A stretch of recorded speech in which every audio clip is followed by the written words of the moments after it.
Assalamualaikum warahmatullahi wabarakatuh. Perkenalkan saya Suci Rahmatul Falisya dengan NIM C1C019145.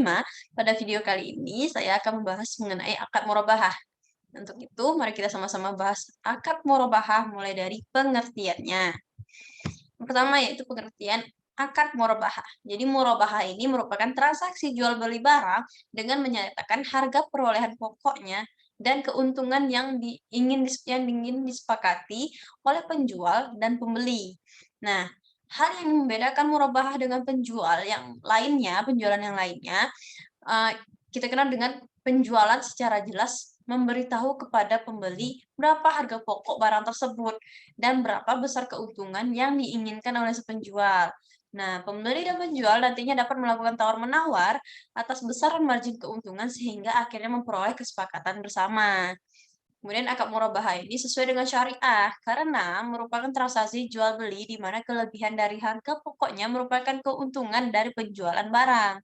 Sangat berbeda dengan praktik riba di mana nasabah meminjam uang sejumlah tertentu untuk membeli suatu barang, kemudian atas pinjaman tersebut nasabah harus membayar kelebihannya. Dan ini dimaksudkan dengan riba, teman-teman.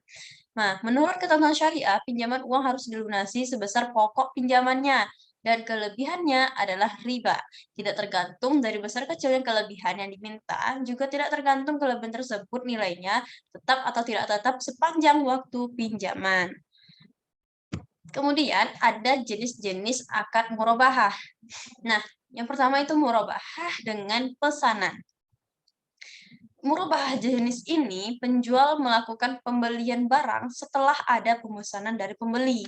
Murabahah dengan pesanan dapat bersifat mengikat atau tidak mengikat pembeli untuk membeli barang yang dipesannya. Kalau bersifat mengikat, berarti pembeli harus membeli barang yang dipesannya dan tidak dapat membatalkan pesanan tersebut. Jika aset murabahah yang telah dibeli oleh penjual dalam murabahah pesanan mengikat mengalami penurunan nilai sebelum diserahkan kepada beli, maka penurunan ini disebut menjadi beban penjual dan akan mengurangi nilai. Nah, yang kedua, murabahah tanpa pesanan, yaitu melakukan akad murabahah, barang diserahkan kepada pembeli, pembayaran dilakukan oleh pembeli. Tuh, kalau tanpa pesanan. Kemudian, selanjutnya adanya dasar syariah. Dasar syariahnya itu ada dua. Pertama Al-Quran dan hadis. Kita bahas dulu mengenai Al-Quran yang terdapat dalam surah keempat ayat 29. Hai orang-orang yang beriman, janganlah kamu saling memakan atau mengambil harta sesamamu dengan jalan yang batil, kecuali dengan jalan perniagaan yang berlaku dengan sukarela di antara kamu. Kemudian lagi ada ayat surat kelima ayat 1, hai orang-orang yang beriman, penuhilah akan itu. Kemudian surah kedua ayat 275, Allah telah menghalalkan jual beli dan mengharamkan riba. Dan itulah mengenai beberapa dasar syariah berdasarkan Al-Quran.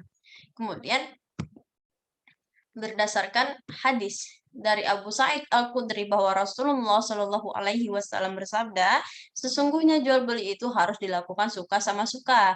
Hadis riwayat Al-Baihaqi, Ibnu Majah dan Sahih menurut Ibnu Hibban. Rasulullah Shallallahu Alaihi Wasallam bersabda, ada 3 hal yang mengandung keberkahan: jual beli secara tangguh, muqaradah, dan mencampur gandum dengan tepung untuk keperluan rumah tangga, bukan untuk dijual. Nah, hadis riwayat Ibnu Majah dari Suhaib. Allah mengasihi orang yang memberikan kemudahan bila ia melepaskan seorang muslim dari kesulitannya di dunia.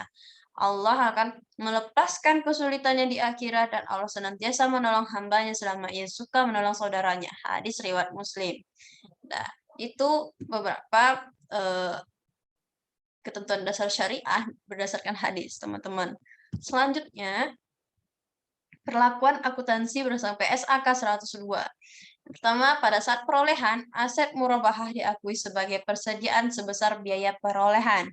Kemudian, pengukuran aset murabahah setelah perolehan adalah sebagai berikut.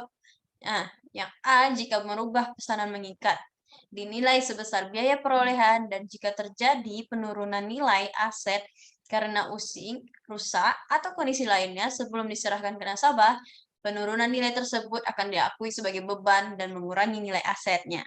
Kemudian yang B, jika murabahah tanpa pesanan atau murabahah pesanan tidak mengikat, dinilai berdasarkan biaya perolehan atau biaya nilai bersih yang dapat direalisasi.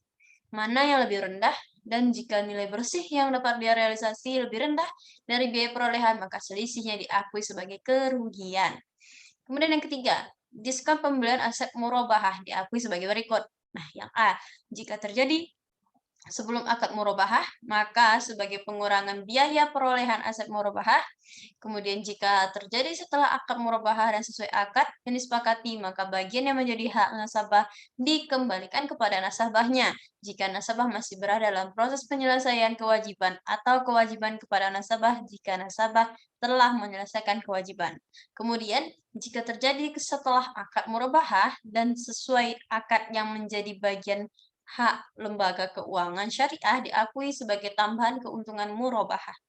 Kemudian jika terjadi setelah murabahah dan tidak diperjanjikan dalam akad diakui sebagai pendapatan operasional lainnya. Kemudian yang terakhir itu saya akan jelaskan mengenai ilustrasi kasus akad murabahah. Nah, transaksi penjualan satu buah unit rumah real estate baru bertipe 90/120 seharga 250 juta. Nah, secara ansuran dari bank syariah kepada nasabah, maka skema akad murabahah yang terjadi adalah jual beli rumah di mana pihak bank syariah akan membeli rumah yang diinginkan nasabah sebesar harga dari developer tadi, yang 250 juta tadi ya. Kemudian bank syariah kemudian menjual rumah yang telah dibelinya tersebut kepada si nasabah dengan harga yang telah ditambahkan margin keuntungan yang jumlahnya telah disepakati antar bank syariah dan si nasabahnya. Nah, misalnya margin keuntungan yang disepakati itu sebesar 50 juta, maka harga jual rumah tersebut menjadi 300 juta.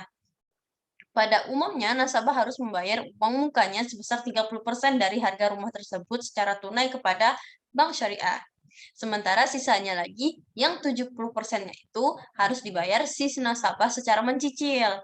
Nah, harga rumahnya itu setelah ditambah sudah harus ditetapkan sejak awal ketika nasabah menandatangani perjanjian pembiayaan jual beli rumah dengan pihak bank syariah. Dan nasabah harus komitmen dengan kesepakatan jual beli dengan pihak bank syariah tersebut hingga kewajibannya selesai. Oke, karena berakhirnya pembahasan saya mengenai contoh ilustrasi kasus akad murabahah, maka selesailah pembahasan saya mengenai akad murabahah. Nah, semoga penjelasan ini dapat bermanfaat bagi kita semua. Saya mohon maaf apabila ada kesalahan atau kekurangan pahaman. Kita bisa diskusikan bersama-sama di dalam kolom komentar. Dan mohon maaf apabila ada kesalahan. Wabillahi taufiq wal hidayah. Wassalamualaikum warahmatullahi wabarakatuh.